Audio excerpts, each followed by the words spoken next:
Hello दोस्तों, मैं doctor रश्मि त्रिपाठी आपका अपने चैनल लव फाइटर्स अकेडमी में स्वागत करती हूं। दोस्तों, आज के सेशन में जो मैं केस लेके आई हूं राजस्थान हाई कोर्ट का लेटेस्ट केस है। आज के इस केस के माध्यम से हम लोग यह समझने वाले हैं कि क्या कोई पर्सन यदि लोन लेता है और वह लोन यदि नहीं चुका पा रहा है किसी कारणवश, तो क्या इसे धोखाधड़ी या फिर आपराधिक विश्वासघात माना जाएगा या नहीं। आज एक ऐसा ही मुद्दा हम आपके सामने लेके आए हैं जो कि राजस्थान हाई कोर्ट का यह केस है। तो चलिए हम लोग अपना सेशन स्टार्ट करते हैं और इस बात को विस्तार से जानते हैं कि राजस्थान हाई कोर्ट ने अपने जजमेंट में क्या कहा। क्या लोन न दे पाने को उन्होंने धोखाधड़ी या विश्वासघात बताया या कुछ और कहा। तो चलिए हम लोग अपना सेशन स्टार्ट करें और ये सब चीज़ें विस्तार से जानें। जैसा कि जो केस था, केस के फैक्ट कुछ यूँ थे कि एक पर्सन ने लोन लिया था अपने किसी, मान लीजिए, दोस्त वगैरह से, और जो लोन लिया वो जैसे ब्याज वगैरह नहीं होता, ब्याज पे मतलब मैं कुछ परसेंट ब्याज पे आपको लोन दे रहा हूँ, इस तरह का लोन था। तो क्या हुआ कि वह अपना लोन किसी कारणवश नहीं दे पा रहे थे। तो जिस पर्सन से उन्होंने मतलब लिया था लोन, उन्होंने क्या किया, उनके खिलाफ आईपीसी के कुछ सेक्शंस लगाए, यानी उनके खिलाफ शिकायत करवा दी। शिकायत में उन्होंने क्या कहा, आईपीसी का सेक्शन 405 और आईपीसी का सेक्शन 415 इनके ऊपर लगवा के इनकी शिकायत की। तो क्या है आईपीसी का सेक्शन 405? आईपीसी का सेक्शन 405 आपराधिक विश्वासघात की बात करता है और आईपीसी का सेक्शन 415 धोखाधड़ी की बात करता है। तो यही दो धाराएं इनके ऊपर आईपीसी की लगवाई गई और शिकायत कर दी गई। तब यह अपनी याचिका लेकर के राजस्थान हाई कोर्ट पे जाते हैं और इनका क्या कहना रहता है, इनका यह कहना रहता है कि चूंकि मैंने सिर्फ इनसे लोन लिया था और मैं लोन अभी किसी कारणवश नहीं दे पा रहा हूं, तो मैं धोखाधड़ी या विश्वासघात का यहाँ पे कोई काम नहीं कर रहा हूं। और इन्होंने मतलब इनके जो वकील थे उन्होंने ये सब दलीलें दी और उनके वकील का ये भी कहना था कि यहाँ पे जो है यह जो केस है यह आपराधिक केस न होकर के एक सिविल केस का मामला यहाँ बन रहा है। अगर हमारा मुवक्किल इस तरह का काम नहीं कर पा रहा है, लोन नहीं चुका पा रहा है, तो इसके लिए सिविल केस किया जा सकता था, आपराधिक केस यहाँ पे नहीं हो सकता है। यही सब दो बातें लेकर के ये जो है राजस्थान हाईकोर्ट मतलब इनके वकील इनको मतलब याचिका डालते हैं राजस्थान हाईकोर्ट के सामने अपीलकर्ता के, और कहते हैं कि हमारा जो मुवक्किल है वो यहाँ पे निर्दोष है। इस मतलब आपराधिक जो केस कराया गया है वहाँ पे ये निर्दोष है और इसके जो है केस को क्या कर दिया जाए, इसके एफआईआर को रद्द कर दिया जाए। अब चलिए हम लोग जानते हैं कि राजस्थान हाईकोर्ट के पास जब यह चीज़ जाती है, यह केस जाता है, यह मुद्दा जाता है, तो कौन से जज थे जो इस केस की सुनवाई कर रहे थे और उन्होंने अपने जजमेंट में क्या बातें कही। जैसा कि इस केस का नाम था मदन लाल पारीक बनाम राजस्थान राज्य एवं अन्य। तो यह जो मुद्दा था, जब यह राजस्थान हाईकोर्ट के पास जाता है तो राजस्थान हाईकोर्ट में जो जज बैठे थे वो थे जस्टिस राजेंद्र प्रकाश सोनी। जस्टिस राजेंद्र प्रकाश सोनी की एकल पीठ थी जो इस केस की सुनवाई कर रही थी। जब उन्होंने सारे मामलों और मसलों को जाना और समझा, सारे एविडेंस वगैरह को देखा, तब उन्होंने, चलिए हम लोग देखते हैं कि क्या बोला। जैसा कि कोर्ट ने यहाँ पे कहा कि ब्याज के बदले लोन के रूप में धन देने के मामले में सौंपने का कोई सवाल ही नहीं है। देखिए कोर्ट ने ऐसा क्यों कहा।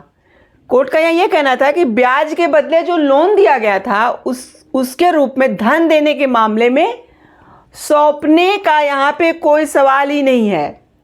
अब सौंपने का सवाल का क्या मतलब हुआ। देखिए जब हम आईपीसी का सेक्शन 405 पढ़ते हैं तो यह बात ये कहती है कि जब कोई बेईमानी से उस संपत्ति का दुरुपयोग करता है जो उसे सौंपी गई है, यानी कि यदि हम अपनी कोई संपत्ति किसी व्यक्ति को सौंपते हैं और वह पर्सन उसका बेईमानी से दुरुपयोग कर ले, तब वहाँ पे आपराधिक विश्वासघात कहा जाता है। यानी कि मैंने विश्वास करके आपको अपनी कोई संपत्ति दिया और आपने क्या किया, आपने उसका दुरुपयोग किया, आपने उसका मिसयूज किया। मान लीजिए एक एग्जाम्पल के रूप में हम आपको समझाते हैं कि जैसे मैंने आपको कोई अपना जो है कोई जैसे गैराज है, उसमें मतलब बहुत सारी ऐसी गाड़ियां हैं जो मैंने बना के रखी हुई है, मैंने उसको आपको सौंपा कि मैं कहीं जा रहा हूं, कुछ दिनों के लिए आप मेरे गैराज की देखभाल करिए।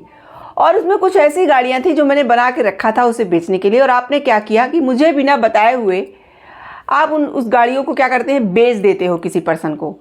तो यहाँ आप आपराधिक विश्वासघात कर रहे हो मेरे साथ।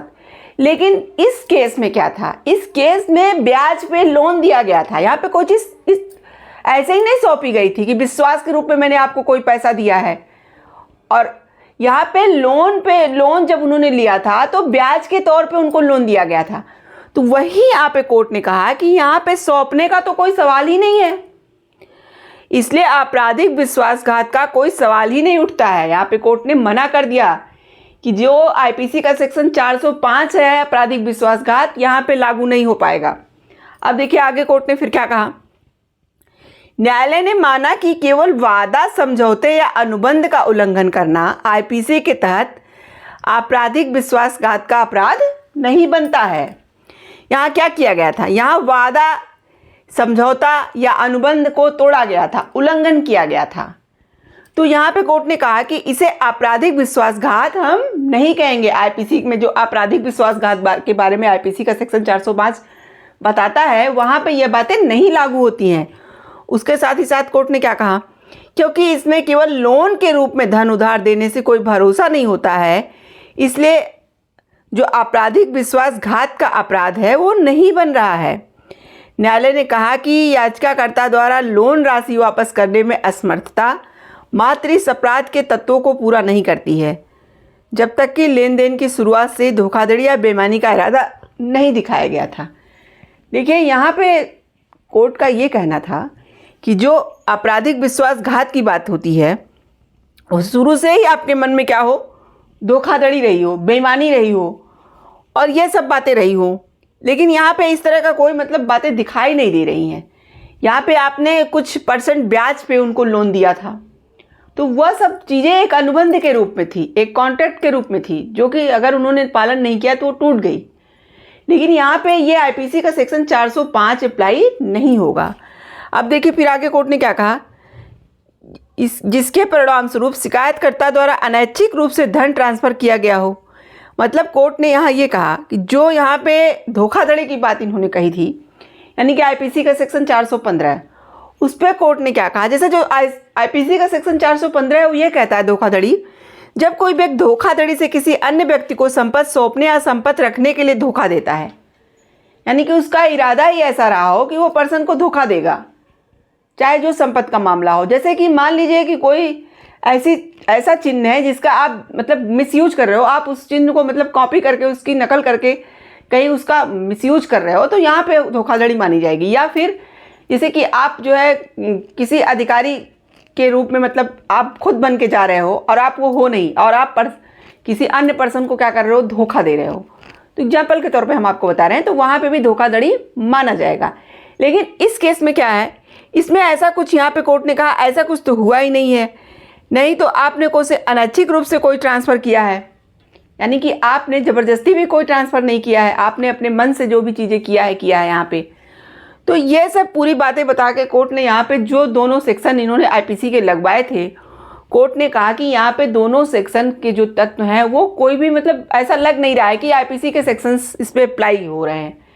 जो आपने आईपीसी का सेक्शन 405 और 415 लगवाया है वो यहाँ पे बिल्कुल भी सही रूप से मतलब उसके कोई भी तत्व यहाँ पे शामिल नहीं दिख रहे हैं। इसलिए कोर्ट ने क्या किया, याचिकाकर्ता के खिलाफ जो भी एफआईआर कराया गया था कोर्ट ने उसे रद्द कर दिया। देखिए ये था पूरा राजस्थान हाईकोर्ट का जजमेंट लोन को लेकर के। देखिए इस केस से हम लोग यह बात समझे कि जो लोन की प्रक्रिया यानी कि जो ब्याज पे दी गया लोन है उसको जो यहाँ पे आपराधिक केस के रूप में यहाँ पे इन्होंने आईपीसी का सेक्शन 405 और 415 लगवाया था, उसी पे कोर्ट ने कहा कि यहाँ अप्लाई नहीं होता है।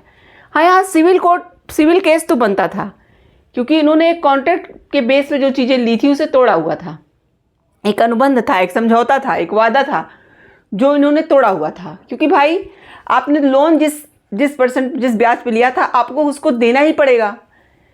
तो यहाँ पे वही कोर्ट यही मतलब उनके वकील ने भी जो है याचिकाकर्ता के यही दलील दिया था कि यहाँ पे जो है आपराधिक जो केस है वो नहीं बन रहा है, जो ये सेक्शंस लगाए गए हैं वो यहाँ अप्लाई ही नहीं हो रहे हैं। तो यही राजस्थान हाईकोर्ट ने भी माना और जो अपीलकर्ता यानी याचिकाकर्ता थे उनकी एफआईआर को रद्द कर दिया। तो ये था आज का पूरा मामला। आशा करते हैं कि आज का केस आपको पसंद आया होगा। आप मेरे चैनल को लाइक कीजिए, सब्सक्राइब कीजिए, शेयर कीजिए और बेल आइकन को दबाइए, जैसे ऐसे ही नए नए नियमों और कानूनों और जानकारियों से मैं आपको अवगत कराती रहूँ। तो आज के लिए बस इतना ही। Thank you very much.